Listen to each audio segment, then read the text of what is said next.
In today's video, I'm going to teach you how to add a hyperlink to your Wix website. Whether you're looking to enhance navigation, direct your visitors to other resources, or just want to make your site more interactive, adding hyperlinks is an essential skill. So, let's dive in and walk through this process step by step.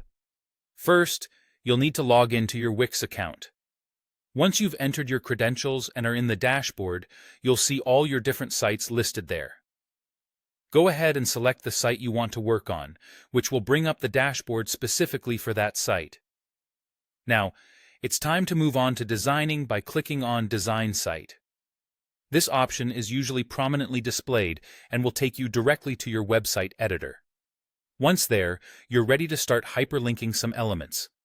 Take a moment to decide where you want to add your hyperlink. This could be a piece of text, an image, or a button, depending on what makes sense for your content. Simply highlight the text or click on the image or button. This will bring up the formatting toolbar. Look for the link icon, which typically resembles a chain link.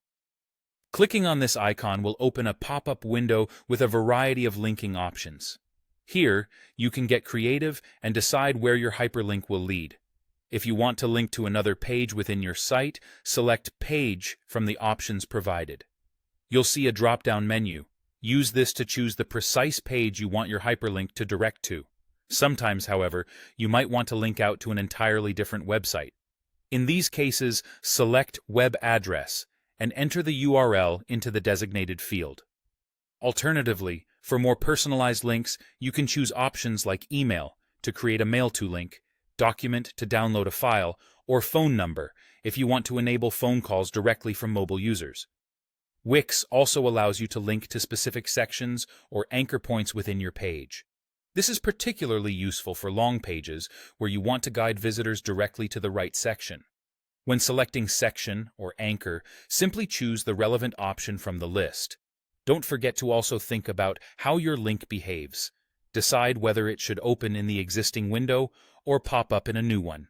Finally, it's crucial to see how these changes look before you set them live. Click on Preview to experience the site as your visitors would and ensure everything functions as expected. If you're satisfied, go ahead and hit Publish. This will make your newly added hyperlinks available to everyone visiting your site. And that's it. In just a few straightforward steps, you've successfully learned how to add hyperlinks to your Wix website. This feature will help you significantly enhance your site's usability and ensure visitors have access to the most relevant information. Thanks for following along, and happy linking!